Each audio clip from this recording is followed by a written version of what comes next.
నిమిషం మెలేస్తున్న కర్నూలు పౌరుషం, విజయనగర సామ్రాజ్యపు అద్భుతపు కట్టడం, పోరాట యోధుడు కొండారెడ్డి గారి తెగువకు నిలువెత్తు నిదర్శనం, రతనాల రాయలసీమకు రాజద్వారం, Kurnool heart of icon Kondareddy బురుజు విశేషాలను స్వయంగా అక్కడికి వెళ్ళి ఈ వీడియోలో మీ ముందుకు తీసుకురాబోతున్నాను.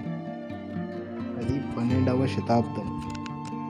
ప్రస్తుతం జోగులాంబ గద్వాల డిస్టిక్లో ఉన్నటువంటి అలంపూర్ క్షేత్రంలో పాలకులు అనేక దేవాలయం నిర్మిస్తున్నారు.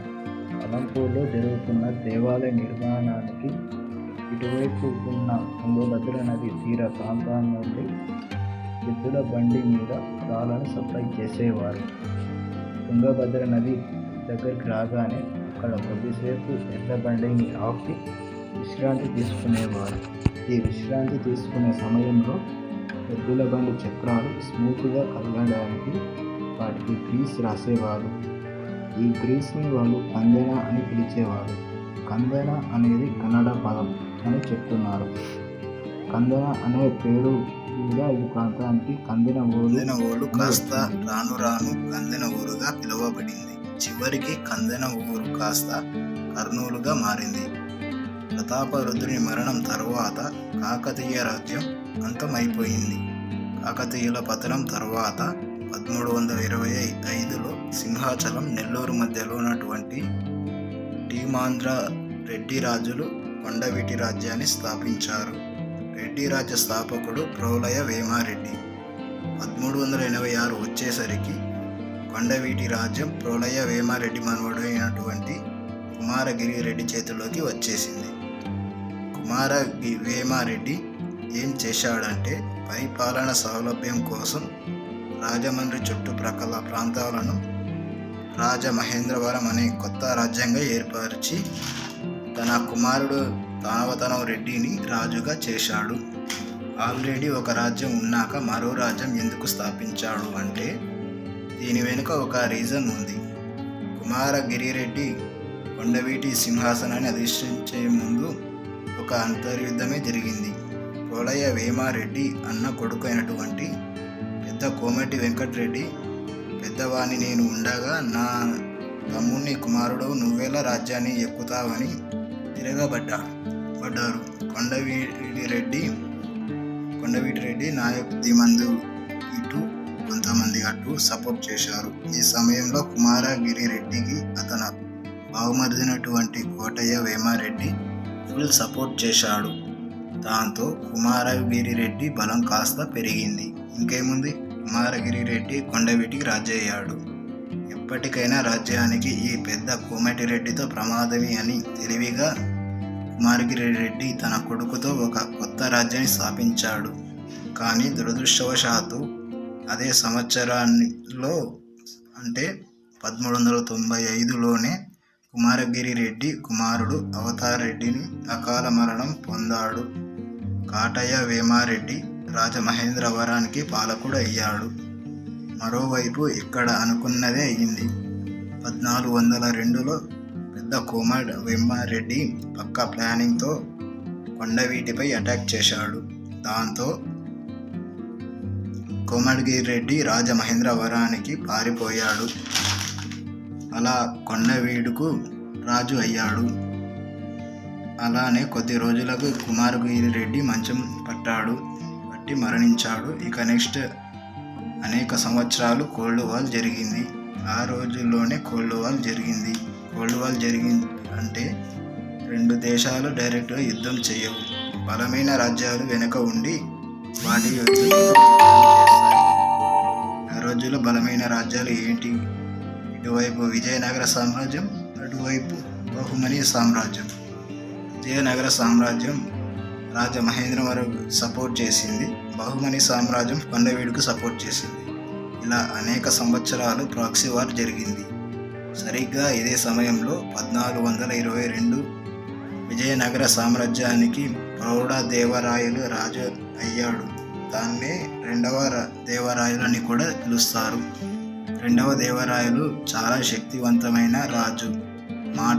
మాట్లాడుకునే లేవు, డైరెక్ట్ అటాక్ అనే టైపు వచ్చి రాగానే 1484లో కొండవీడుపై అటాక్ చేసి చిత్తుగా ఓడించి విజయనగర సామ్రాజ్యంలో కలిపేసుకున్నాడు.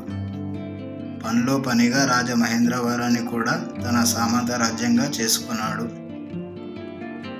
అలా కొండవీడు రాజ్యంలో భాగమైన కర్నూలు కూడా విజయనగర సామ్రాజ్యంలో ఆధీనంలోకి వచ్చింది. రెండవ దేవరాయల తరువాత విజయనగర సామ్రాజ్యం బలహీనపడి తన చేతిలోకి కొంత తన పూర్వ వైభవాన్ని కోల్పోయింది. దాంతో కొండవీడు రాజ్యం మహేంద్రవరం సహా అనేక ప్రాంతాలు కళింగ రాజులైనటువంటి గజపతులు ఆక్రమించుకున్నారు. విజయనగర సామ్రాజ్యం సంగమం నుంచి తాలు వంశం, సాలు వంశం నుండి తులువ వంశం చేతుల్లోకి వచ్చింది. సామాన్య శకం 1509 విజయనగర సామ్రాజ్యం తులువ వంశంలో రెండో రాజు అయినటువంటి అరవీర భయంకవీరుడు, మహావీరుడు, రాజనీతిలో దురంధుడు, సాహితీ సామరంగన సార్వభౌముడు సూదుడు శ్రీ కృష్ణదేవరాయల చేతుల్లోకి వచ్చేసింది. శ్రీ కృష్ణదేవరాయలు వచ్చి రాగానే శత్రు రాజ్యాలపై కాలయముడులా విరుచుకుపడి చీల్చి చెండాడాడు. విజయనగరం సామ్రాజ్యంపై దాడి చేసిన బహుమని సైన్యంను చిత్తుగా ఓడించి తరిమివేశాడు. బీజాపూర్ సుల్తాన్ ఆదిల్ షా మరణించగానే అతని కుమారుణ్ణి బంధించి ఆ రాజ్యపు సైన్యాధ్యక్షుడు తనకు తాను రాజుగా ప్రకటించుకున్నాడు. మా యువరాజును ఎలాగైనా కాపాడండి అని బీజాపూర్ ప్రజలు శ్రీకృష్ణదేవరాయలు గారిని బ్రతిమలాడారు. శ్రీకృష్ణదేవరాయలు బీజాపూర్పై దండెత్తి ఆ సైన్యాధ్యక్షుడిని ఖండాలుగా నరికి బందీగా ఉన్న యువరాజును విడిపించి సింహాసనాన్ని ఎక్కించాడు. శత్రువు అయినా సరే ఆపదలో ఉంటే కాపాడే మంచి మనసున్న వ్యక్తి శ్రీకృష్ణదేవరాయలు. ప్రజల మన్నను పొందాడు. ఆ తరువాత 1513లో ఉమ్మత్తూరును ఆక్రమించుకున్నాడు. 1513 నుండి 1519 వరకు కళింగంపై దండయాత్ర చేశాడు. 1517లో శ్రీకృష్ణదేవరాయలు కందకూరు, అడ్డంకి, వినుకొండ, బెల్లంకొండ, ఫైనలీ కొండవీడులను ఆక్రమించుకున్నాడు. అలా కర్నూలు నగరం మళ్ళీ ఒకసారి విజయనగర సామ్రాజ్యంలో చేతిలోకి వచ్చింది. శ్రీకృష్ణదేవరాయలు తరువాత విజయనగర సామ్రాజ్యం వారి సోదరుడు అచ్యుతారాయల చేతిలోకి వచ్చింది. అచ్యుతారాయలు క్రీస్తు శకం 1530 నుండి 1542 మధ్య కాలంలో కర్నూలులో ఒక అద్భుతమైన కోటని కట్టించడం జరిగింది. కోట చుట్టూ 4 వైపులా 4 బురుజులు కట్టించాడు. శత్రువులు ఎవరైనా కోటపై సడన్గా దాడి చేస్తే వారిని ముందుగానే పసిగట్టేందుకు ఈ ఎత్తైన బురుజులను కట్టించడం జరిగింది. వీటిలో మిగతా 3 బురుజులు కాలగమనంలో శిథిలమైపోయాయి. కానీ ఈ కొండారెడ్డి బుర్జు మాత్రం చెక్కు చెదరకుండా ఇప్పటికీ అలాగే ఉంది. పర్యాటకులను ఎంతగానో ఆకర్షించుతుంది. ఈ కోటకు పటిష్టమైన రాళ్లతో ఇసుక, సున్నం, బెల్లం కలిపిన మిశ్రమంతో అతికిస్తూ చాలా పటిష్టంగా కట్టించడం జరిగింది. కోట లోపలికి వెళ్దాం. ఇప్పుడు ఎంట్రన్స్లో కుడివైపున కాపలాదారులు ఉండడానికి ఒక చిన్న గది ఉంది. ప్రస్తుతం దీన్ని ఆర్కియాలజీ డిపార్ట్మెంట్ వారు ఆఫీస్గా ఉపయోగిస్తున్నారు. ముందు చూసినట్లయితే పటిష్టమైన 4 పటిష్టమైన పిల్లర్లు, ఒక భారీ గోడ మనకు కనిపిస్తుంది. పటిష్టంగానే కాకుండా చాలా అందంగా దీన్ని డిజైన్ చేశారు. అలాగే పర్యాటకులు తాగడానికి, ఫ్రిడ్జ్లో తాగడానికి వసతి కల్పించారు. పైకి వెళ్ళడానికి మెట్లు సాధారణంగా కోటల్లో పైకెక్కడానికి మెట్లు చాలా ఎక్కువగా ఉంటాయి. ఇక్కడ మాత్రం విశాలంగా ఉన్నాయి. ఒక పెద్ద ప్యాలెస్లోకి ఎంటర్ అయ్యే ఫీలింగ్ మనకు కలుగుతుంది. మనకు 2 వైపులా కుండీలు, చిన్న మొక్కలు ఉంచుతూ చాలా అందంగా మెయింటైన్ చేశారు. ఎంట్రన్స్లో ఒక చిన్న గేట్ ఉంది. ఇప్పుడు మనం కొండారెడ్డి బుర్జు మొదటి అంతస్తులో ఉన్నాం. ముందర బహుమని సైనికులు ఉండడానికి 5 చిన్న గదులు ఉన్నాయి. అయితే ఈ 5 గదులకు డోర్స్ లేవు. ఈ 5 గదులు 2 వైపులా బందీఖానా లాంటి 2 చీకటి గదులు ఉన్నాయి. ఈ గదుల్లోనే ఖైదీలను బంధించారట. కొండారెడ్డి గారిని కూడా ఈ గదుల్లోనే బంధించారని చెప్పుకున్నారు. ముందర సైనికులు ఉండడానికి 5 గదులు ఉన్నాయని చెప్పాను కదా. అందులో మధ్య గదుల్లో అయితే ఒక రైట్ సైడ్ ఒక ఇనుప గేటు కనిపిస్తుంది. దీనికి తాళం వేసి ఉంది. డోర్ లోపల చాలా చీకటిగా ఉంది, ఏమీ కనిపించడం లేదు. అయితే కిందికి వెళ్ళడానికి మెట్లు ఉన్నాయని అర్థమవుతుంది. ఇది ఒక సపరేట్ సొరంగ మార్గం వెంట వెళితే ఇక్కడ నుండి 52 కిలోమీటర్ల దూరంలో ఉన్న గద్వాల్ కోటలోకి చేరుకోవచ్చని స్థానికులు చెబుతున్నారు. ఆంధ్రప్రదేశ్ ప్రభుత్వం సొరంగ మార్గాన్ని మూసివేసిందని చెప్తున్నారు. అయితే అఫీషియల్గా గవర్నమెంట్ వారు ఇన్ఫర్మేషన్ బోర్డులో మాత్రం స్వరంగం గురించి ఎక్కడా రాయలేదు. మన పూర్వీకులు చాలా ఇంటెలిజెన్స్, పర్పస్ లేకుండా ఏ పని చేయరు. గద్వాల్ కోటకు స్వరంగ మార్గంలో వెళ్ళడానికి నాకు తెలియదు, కానీ కోటపై సడన్గా అటాక్ జరిగితే ఎమర్జెన్సీలో ఈ స్వరంగ మార్గం గుండా కోట బయటకు తప్పించుకొని వెళ్ళవచ్చని ఖచ్చితంగా చెప్పగలను. ముందర పర్యాటకులు కూర్చోవడానికి బెంచీలు ఏర్పాటు చేశారు. నాకు శుభ్రత బాగా నచ్చింది. చాలా నీట్గా మెయింటైన్ చేస్తున్నారు. పక్కడానికి ఇరుపక్కల 2 వైపులా మెట్లు ఉన్నాయి. ఒకరి తరువాత ఒకరు మాత్రమే ఎక్కడానికి వీలవుతుంది. ఒకవేళ కోటపై శత్రువులు అటాక్ చేస్తే సడన్గా గుంపులుగా సైనికులు లోపలికి ప్రవేశించకుండా ఇంత ఇరుగ్గా మెట్లను కట్టించి ఉంటారు. పైకి వెళ్తే సైనికులు కాపలా కాయడానికి ప్రహరీ గోడలు కనిపిస్తాయి. చుట్టూ తిరిగి ఒకసారి చూపిస్తాను. ఇక్కడ నుంచి సైనికులు తనను తాను ఈ రంధ్రాల నుండి శత్రువులు ఎవరైనా వస్తున్నారని 24 గంటలు గమనిస్తూ ఉండేవారు. విజయనగర సామ్రాజ్యానికి పోర్చుగీస్ వారికి మంచి సంబంధాలు ఉండేవి. పోర్చుగీస్ వారు తుపాకీ లాంటి కొన్ని ఆయుధాలను కూడా విజయనగర సామ్రాజ్యానికి బహుమానంగా ఇచ్చారు. ఈ రంధ్రాల ద్వారా శత్రువులు తుపాకులతో అటాక్ చేసేవాళ్ళు ఉపయోగించారని చెప్తారు. ఇక్కడ నుంచి ఎప్పుడు పైకి ఓల్డ్ ఫోటో కనుక చూస్తూ చేరుకోవచ్చు. పైకి సైనికులు నిచ్చెన లాంటిది ఉండేది, కానీ ప్రమాదాలు ఎక్కడ జరుగుతాయో అని భయపడి గవర్నమెంట్ వాళ్ళు ఇప్పుడు ఆ నిచ్చెనని తీసేశారు. ఇక్కడ నుంచి చూస్తే కర్నూలు నగరం మొత్తం కనిపిస్తుంది. భారత జాతీయ పతాకాన్ని ఎగురవేయడం కోసం దేశం మొత్తం కొన్ని ఎత్తైన స్తూపాలను ఎన్నుకోగా అందులో మన కొండారెడ్డి బుర్జు 5వ స్థానంలో ఉంది. ఇప్పుడు ఇంతవరకు ఎదురు చూసిన ప్రశ్న ఏంటంటే, కొండారెడ్డి ఎవరు? నిజంగానే ఒక దొంగ? అసలు నిజమేంటి తెలుసుకుందాం. కొండారెడ్డి గారు వారి పుట్టు ప్రవర్తలు ఏంటో చెప్తాను, వినండి. కొండారెడ్డి గారు బిజ్జల రాజవంశీయులు చెందిన ఒక రాజు. 8వ శతాబ్దంలో వీరిని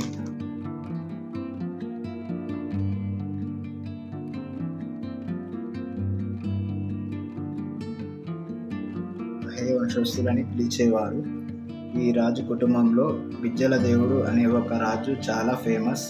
ఇతని ప్రధానమంత్రి బసవరాజు. ఇతను ఒక బ్రాహ్మణుడు. బిజ్జల దేవుడు బసవరాజు కుమార్తె అయినటువంటి అక్కమ్మ దేవిని పెళ్లి చేసుకోవడంతో మంత్రి బసవరాజు చాలా పవర్ఫుల్ అయిపోయాడు. అప్పటికే ఆ ప్రాంతం మొత్తంలో జైనిజం విస్తృతంగా వ్యాప్తి చెందింది. ఎక్కడ చూసినా జైనీ సమాజానికి చెందిన కట్టడాలు, మందిరాలు, లైబ్రరీలు కనిపించేవి. బసవరాజు ఎలాగైనా తన పవర్స్ని ఉపయోగించి హిందుత్వానికి మళ్ళీ పునర్వైభవం తీసుకురావాలని ప్రతిజ్ఞ చేశాడు. ఒక స్పెషల్ ఆర్మీని కూడా బిల్డ్ చేశారని చెప్తారు. జైనీయులకు చెందిన కట్టడాలన్నిటినీ కూల్చివేసి ఆ ప్రాంతంలో జ్ఞానవాన్ని వెనక్కి నెట్టి మళ్ళీ హిందుత్వాన్ని ఊపిరి పోశాడు. అక్కడతో ఆగకుండా అనేక శైవ మందిరాలను కూడా కట్టించారు. అలంపూర్లో ఇప్పటికీ మనం బసవరాజు కట్టించిన అనేక శైవ మందిరాలను చూడవచ్చు. అందుకే అలంపూర్ని కొంతమంది 2వ కాశీగా పిలుస్తారు. ఈ బిజ్జల దేవుడు సంతతికి చెందిన వారే కొండారెడ్డి. వీరు అలంపూర్ పరిపాలన చిట్ట చివరి రాజు. అతని సామాన్య శకం 16వ శతాబ్దంలో కర్నూలు ప్రాంతం గోల్కొండ నవాబు చేతుల్లోకి వెళ్ళిపోయింది. కానీ అలంపూర్ రాజు కొండారెడ్డి గోల్కొండ నవాబుకు తన రాజ్యాన్ని అప్పచెప్పడానికి ససేమిరా ఒప్పుకోలేదు.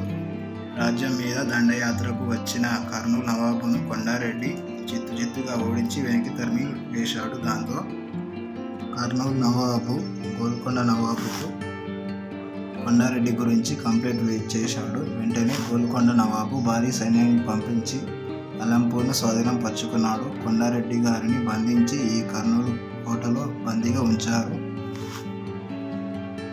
కొండారెడ్డి గారు ఈ బురుజులోనే అనేక ఏళ్ళు బందీగా ఉండి చివరికి తుది శ్వాస విడిచారు.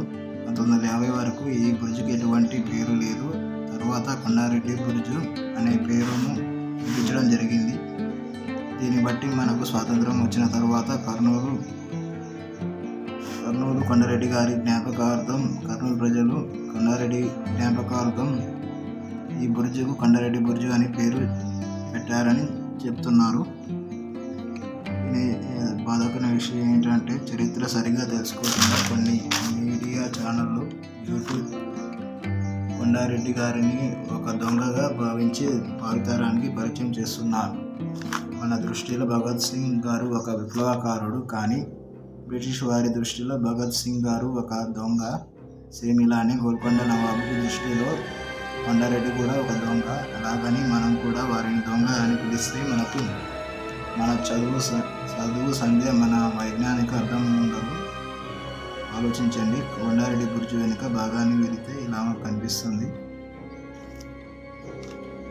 ఈ జిరాక్స్ కాపీ ఒక్కడు సరిలేరు నీకో సినిమాలో చూడవచ్చు.